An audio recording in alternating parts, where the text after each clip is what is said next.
সে এলাকার সবাইকে সাথে নিয়ে, ছোট বড় ধনী দরিদ্র সবাইকে সাথে নিয়ে, কাঁধে কাঁধ রেখে হাতে হাত রেখে যাতে মোগরাপাড়া ইউনিয়নের 9টি ওয়ার্ডের 54টি গ্রামের সর্বাঙ্গীন মঙ্গল এবং উন্নতি সে সাধন করতে পারে, সেই লক্ষ্যে আমি তার কাছে আহ্বান জানাবো যাতে সে সবাইকে সমান দৃষ্টিতে দেখে। এবং পাশাপাশি আমি আমার পক্ষ থেকে তার প্রতি সমবেদনা এবং কমিটমেন্ট দিচ্ছি যে আমরা আমাদের পক্ষ থেকে, আমাদের 3 নং ওয়ার্ডের পক্ষ থেকে আমরা সর্বাত্মক চেষ্টা করব যাতে আমাদের ওয়ার্ডে তাকে আমরা বিপুল ভোটে বিজয়ী করে আনতে পারি। পাশাপাশি আপনাদের কাছে আমার আহ্বান থাকবে, আপনারা সবাই চেষ্টা করবেন যার যার নির্বাচনী কেন্দ্র থেকে তাকে বিপুল ভোটে বিজয়ী করে আনার জন্য।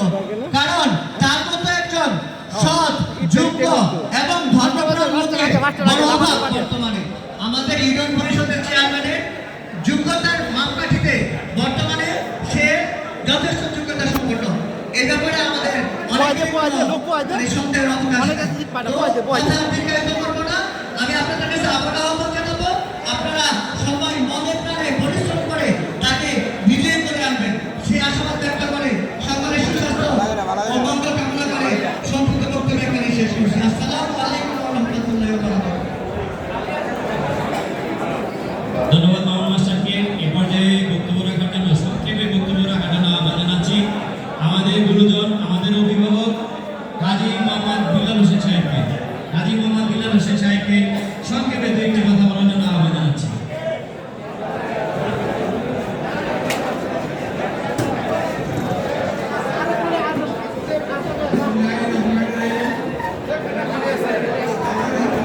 আরে ওই সামনে খালি আছে, আরো সামনে খালি আছে, সামনে খালি আছে, লোক থাকলে বসা দেন।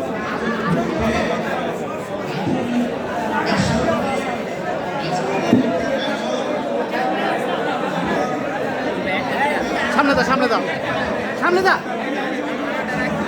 ওই সামনে দাও, সামনে অনেক খালি আছে, যাও নাহলে এলাম ওই যে রেডি করতে বসো।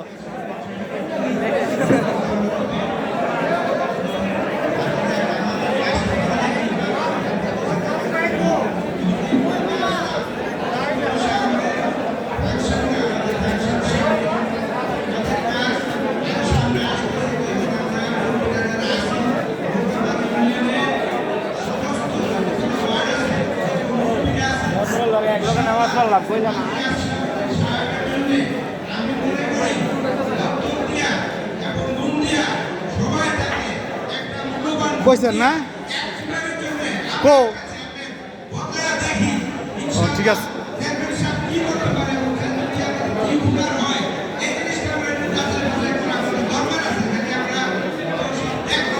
আসসালামু আলাইকুম ভাই।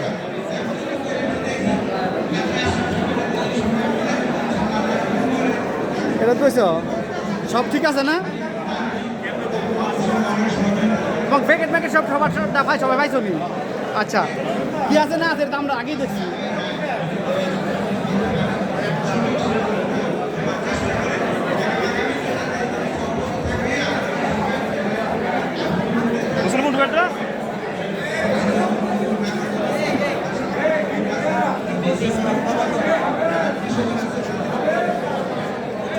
এই আপনাকে লোক আমার একটা চেয়ার রাখলেন না? আমার চেয়ার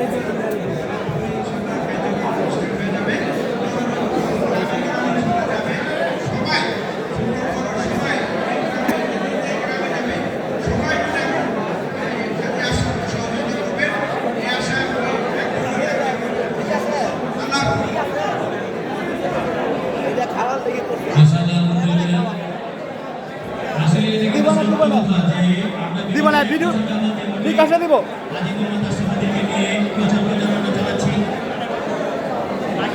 বিভিন্ন মসজিদে যাচ্ছি, হ্যাঁ, আমরা সামনে আগাতে চাই।